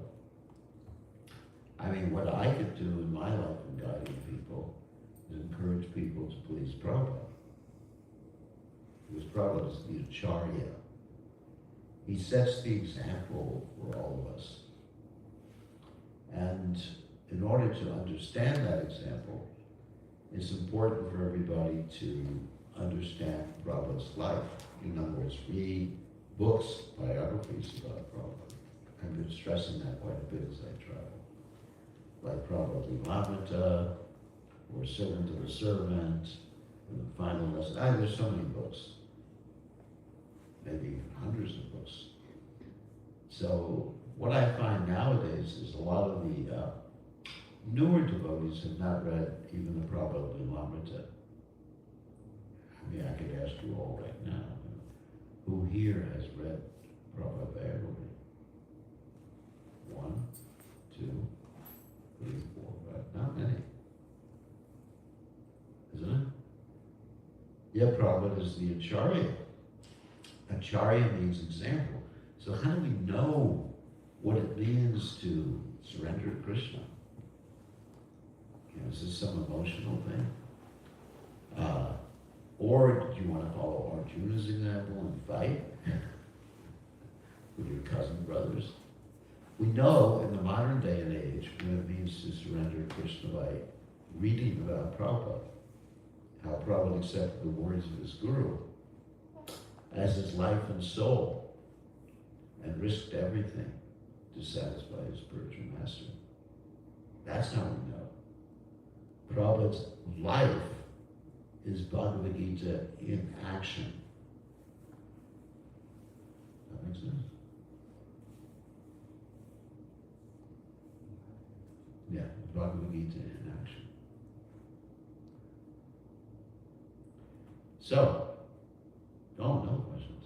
So recently I was reading Krishna book, and me and Nadia actually we read this part, we got past Putana, and Krishna it said ghosts and they're all real, and then it was because of untimely, they existed because of untimely death. Can you explain? Yeah. Okay, so her question was that in Krishna book it describes ghosts, and people die. Of course, everyone And there's several reasons why they may become ghosts. Ghosts doesn't mean like, anyone's heard the name Casper? Yeah. The friendly ghost. You know, like someone with a bed sheet on, you know, with little eye holes, floats around. You've heard that name before, Casper? Yes. Oh, really? Everybody in America was born in America knows that. So, a ghost means an entity with a subtle body. Like we have this gross body. Gross doesn't mean disgusting. Gross means Panchamahabhuta, earth, water, fire, air. And so we have the subtle body, mind, intelligence, false ego. And so that subtle body is called Linda Sharira, means the subtle body. And that subtle body is really what we become when we die. We don't become, we have a subtle body, so that's our soul manifestation when we die. And that subtle body goes to another gross body. Depending on the subtle body's mentality, Krishna describes in the Gita, it's like the air carries aromas from one place to another. So, this subtle body without a gross body, when it hovers around and doesn't take a gross body and can't take a gross body, is called a ghost. And ghosts are real, are completely real. And so living entities become ghosts because for several different reasons. One is they die a very violent death, which means sudden death. Doesn't mean that everybody dies in a car accident becomes a ghost. But those who die in a certain inauspicious way, they become ghosts. Those who die taking intoxication or intoxicated, they become ghosts. Just like a lot of famous, music stars, they die, oh my God, they die in a certain way. Let's say the body has all these different apertures. So yogis, they generally leave through either the mouth or the Brahmarandra. I've been with devotees when they've left the body, and generally devotees leave through the mouth. I was with one of my dear godbrothers, several of them actually, Guru Govinda Maharaj, when he left his body. And he opened his mouth and soul came out. So, but those who are actually sinful, they leave their bodies through the lower apertures. Just like you hear, you know, boy, so-and-so rock and roll star died in the bathroom. Anyway. Oh, shoot. Oh my gosh. That's for a reason. Yeah, that's the reason why you should take intoxication. So anyway, so when that happens, they become trapped in this, just as a subtle body floating around. And the interesting thing is these subtle entities, they have desires just like you and I. So they may want to, well, they certainly do want to, they may want to eat or have relationships with others. So what they do is generally hang around, and you see a lot of them in bars, because that's where people are taking intoxication. I remember when I was studying yoga, we learned that when you take intoxication, this is before I came to Krishna consciousness, it opens up certain chakras, and that allows, this is a scientific explanation, that allows these subtle entities to sort of like take you over and try to enjoy through your body. Oh my God. Sometimes they try to do that at night. Prabhupada actually stresses, sometimes if someone drools at night, anyway. So keep your mouth closed at night. So, now they do this mouth taping. So, not because that's to avoid snoring. So, anyway, so the ghosts are looking to enjoy, so they hang around bars. That's why they keep bars dark, because they want the ghosts to be comfortable. You know, even if you guys in the airport today, you walk by, there's many bars, much darker than the rest of the airport. So anyway, so the ghosts hang around there. For example, there's one place that's in my zone called New Orleans. And there's a place in New Orleans called the French Quarter. Anyone's heard about that before? Yeah. So, when I've been there, not drinking, you know, they used to do hurry down parties in French Quarter. You could actually literally see the ghosts hanging from the trees there. I mean, it's literal. At least I do. I see them. It's just, oh my God. And Prabhupada, he had to deal with ghosts too. Not that they were haunting him, but Prabhupada was more intelligent in dealing with ghosts. Because Prabhupada understood the ghost could help him purchase a building at a low price.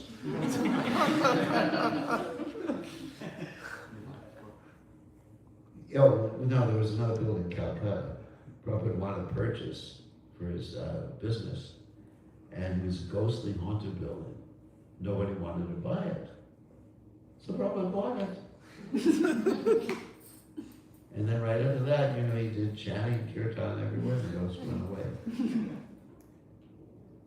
So they do exist. So once you become a ghost, are you always a ghost? No, it takes I don't know, depending on your karma, it takes some time. Then you can eventually give it a body again.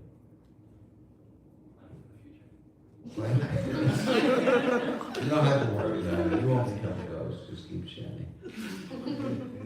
I have one of my disciples actually was a Ghostbuster, not from a film,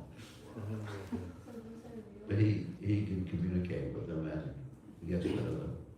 So what happened is one time we bought a house at the temple in North Carolina, and there were like 2 ghosts in it. And so it was actually, we used it as a ladies' ashram. Not because of the ghosts, but they kept getting disturbed by the ghosts.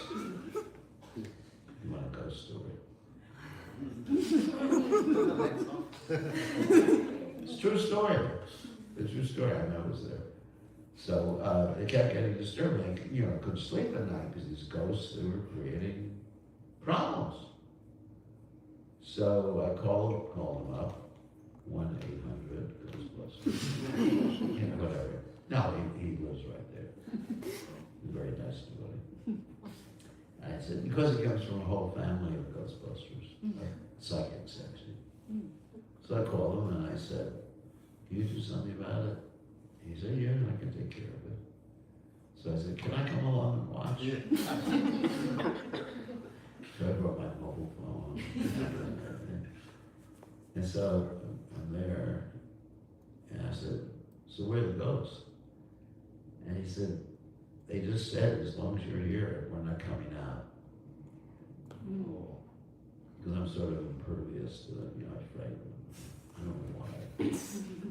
So he said, you gotta leave. I said, I'm sorry. So I missed my opportunity. To meet the ghost. So, but I leave and he explains to me what happened afterwards, that he had spoken to them. These were people who died and they were very attached to this location. And they were just hanging around thinking something was going to happen. And so he said, no, this is completely different. It's time to go. And he convinced them. Now they came. That became some machine like those Ghostbusters or something. And sucked them out, you know. Yeah, anyway, so he was able to converse with them. So you have people like that who converse with ghosts. So does that mean that the ladies in the women's ashram were chanting? What's that? That's a good question. Wasn't it like in chanting? Yeah, it's just chanting during the day. That's why they go to the walls and come out at night when you're not chanting. So more chanting. So what Prabhupada would do, Prabhupada would they'd go through there, blow conscious, knock on the wall. That's what Prabhupada did in John Lennon's estate. There was a house that was utilized by the groundskeeper there, and was ghostly haunted. And Prabhupada took the devotees, we had kirtan, and kept knocking on the walls, and yet the ghost was gone. Yes. The loud chanting of Hare Krishna mantra. I guess the ladies didn't chant loud enough. But then, they can go away and come back when everyone's sleeping. So, I don't want to scare everybody. What's that? So they're not truly safe. Start chanting. Safe? Krishna was dead. No. Well, other times we've had devotees put a big picture of Lord Nrsimhadev there. That helps. And other times they put a, let's say, repeating, chanting of Prabhupada, and that helps. But in any case, the ghosts are suffering. So we should actually have compassion upon them, give them prasad. What they do, the country he comes from is very funny. So what they do, if someone dies, let's say your father dies, and he was addicted to alcohol and cigarettes. Okay, let's hypothetical, not his father. And so what they do, as part of the ceremony, the Pinda ceremony, is they take a plate and put cigarettes on it, put some alcohol there, put it under the tree for his father to take, so they can enjoy it. And so therefore, they send the father more to hell by doing that. And then even during the funeral ceremonies in the country he comes from, everybody takes this intoxicant,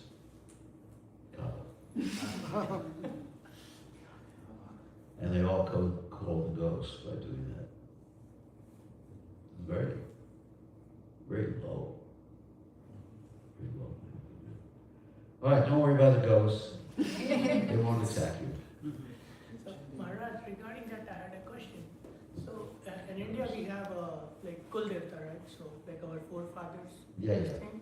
So, we sort of worship them, and anything happens, like we first go to them, and then like we only do our anything auspicious activity in our house. So, like my friend was telling that their Kul Devta, they she's from like the tribal section. Yeah. They like do sacrifice of chicken or something like that. So I was wondering like how does like a ghost so forefathers are basically like in the spiritual not spiritual, I would say like not in a material body, like gross body. Well, they're in a subtle body. Yeah, so how would they actually able to take the blood or anything like that? Like how does it make any sense? They can't. They can't. But also, if you're doing some sinful activity in their name, that could adversely affect them. Just like if you do some devotional service, generally when someone passes away, we recommend that they sponsor a feast for the deities. And do some chanting and bring people. So we do devotional service. We'll go into someone's house and have kirtans for how many days, 11, 13 days, whatever it is. And that way the person who passed away will benefit. So that's the best thing you can do for someone who passes away, perform some devotional service in their name, or sponsor something in their name. But, to offer alcohol in their name, or I do not think that that's going to help them very much. But yes, it's important to be concerned about your forefathers, the Pinda and everything like that. But in the tribal area, they have all these different superstitions. Yeah. Unfortunately. But we have to respect that they consider in one sense, they consider there's a higher power than themselves. So it's a step up. To consider that there is a higher power is a step up from not thinking there's a higher power. So it's better than nothing. So, so if Krishna really is in all of our hearts, then why do people always make mistakes? And why are they not more attracted to Krishna consciousness? because people have different desires. Krishna is in the heart, as he said in Bhagavad Gita, that I give people even forgetfulness because they want to forget him. You understand? Let's say if I really wanted to be an atheist, you know what an atheist is? Someone who doesn't believe in God.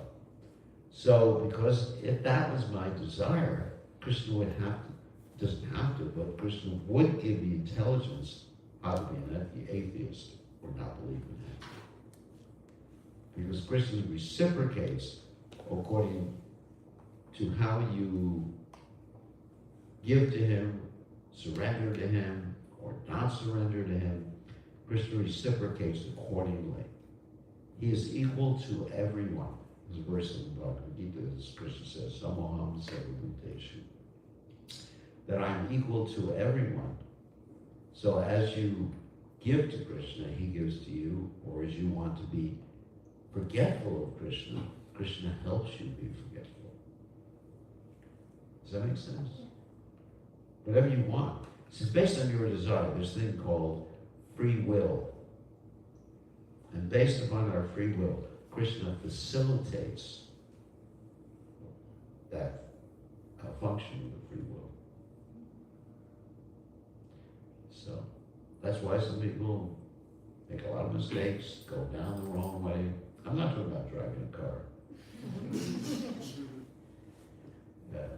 His car is making mistakes. So, yeah. So, Gurudev, me and my sister recently started reading Prabhupada Leelamrita. Right. So, I'm at the stage where Prabhupada goes to Jhansi and setting up the ashram, and then that did not work out. He went back to his hometown. Right. The family situation, it did not work out, and then he had to move to Mathura. Yeah. So, and then he started helping his godbrothers writing, so my question is, at what time we say to ourselves, like, we tried, and now it's like, this is what Krishna wanted, or this is what Krishna wants. In other words, what stage do you give up? Yes. That's the question you're asking. Well, when it becomes hopeless, when there's no hope. Like Prabhupada, she mentioned a story from the Prabhupada Leelamrita, where Prabhupada set up a temple preaching center in Jhansi, this place called Jhansi in India. And what happened is that there was an intrigue to take that away from him. And that was being done by the governor's wife. I believe the governor's name was Munshi or something like that, the governor's wife. And so, Munshi, something like that. And so, Prabhupada understood, you can't fight against the government, using common sense.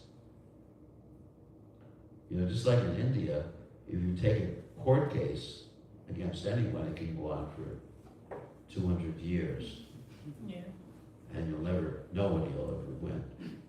Just like ISKCON has this whole case with the Ritviks. It's gone on and on again. Finally went to the Supreme Court. They reached a decision. ISKCON appealed. Now it's still going back and forth. So that's the Indian court system. So Prabhupada thought, this is hopeless. It's not what Krishna wants. So he saw Krishna's hand in that. There's this verse 630 in the Bhagavad Gita, Yomam Pashati Sarvatra Sarvachamayi Pasashi Tashaham Napanashami Sachame Napanashati. That a devotee should see Krishna in everything and see Krishna everywhere. So when something doesn't work and it's obvious it's not going to work, then that's Krishna. Saying you've got to do something else.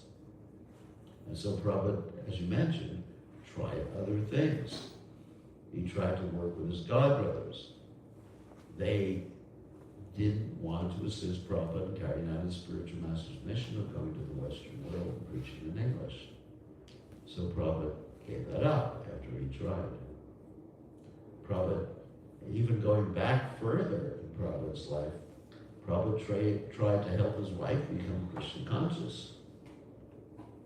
He tried and he tried and tried. I mean, tried for 50, 60 years.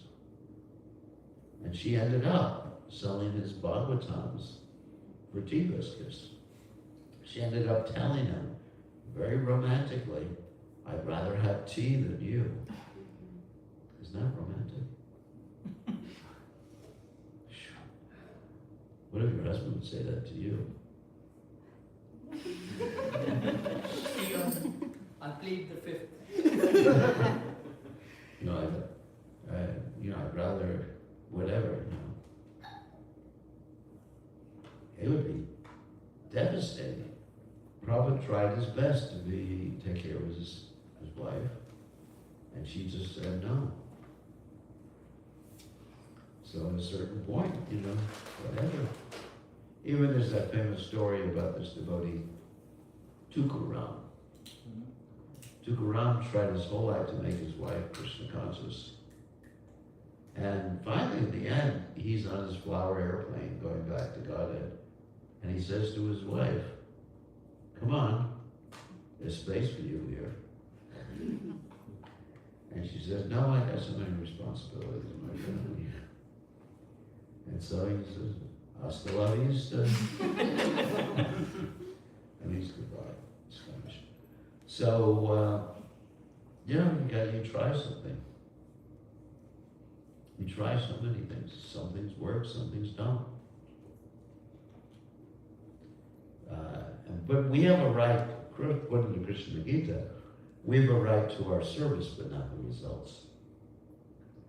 So Prabhupada's trying was service.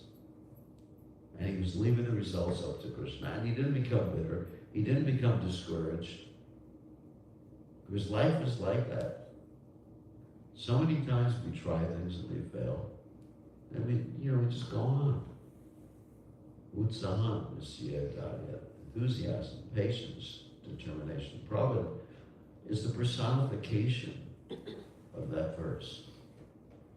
Utsahan, it's enthusiasm, determination, patience. Prabhupada that's why we read about Prabhupada. We can hear his determination. I mean, if that happened to any of us, we try this, we try that, and all fail, forget it. I'm going to Govardhan, saying goodbye to the rest of you. And when Prabhupada was living in Vrindavan, he was very happy. He could have easily said that. But he persevered, in spite of all sorts of impediments, challenges, right? So that's the lesson we learn from Prabhupada Lilamrita. Prabhupada's determination. I'm going to do it. He was denied by Sumati Moriji passage on her steamship. And then he went and he kept demanding and demanding and demanding. Finally he got it. A follow-up question, Gurudev. So,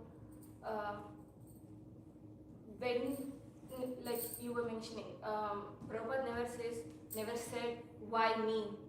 Instead he said, oh, this is what you want. Yes. How do we do the same? Like, instead of us, why me? Why am I facing all these things? Versus like, okay, this is what you want. This is how you want my life to turn. So how do we correlate? You have to develop love of Krishna. It's not an artificial thing. You have to develop love and devotion to Krishna and Guru. And that's what keeps me going, that I love Prabhupada. And so I keep going. Yeah, there's all sorts of challenges in life. Keep going, because I know this is what Prabhupada would want.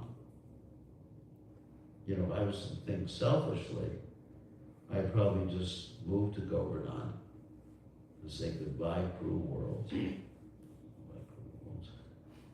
And just, you know, chant, read, be happy, and associate with the Brajbasis. But I hear Prabhupada telling me, don't do that, you rascal.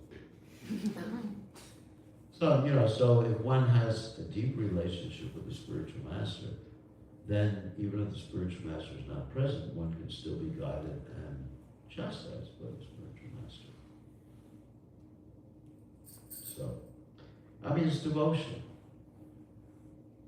It's devotion.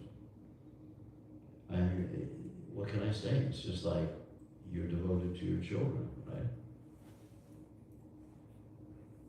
If I say something bad about your children, you get very angry.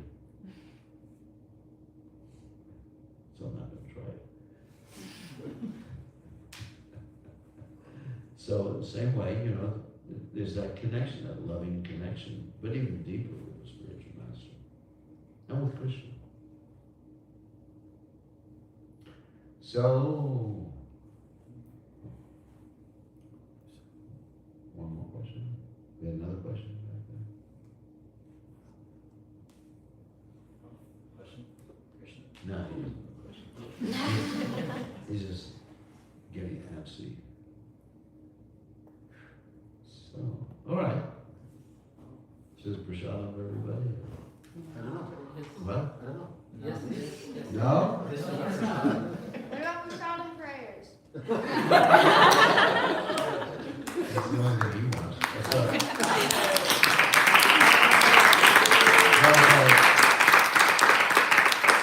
Prabhupada ki jai. Prabhupada ki jai. All right. What? Work your time? No. Tonight's prasadam time. What? It's true. Stay there, we all move. Pictures. Okay.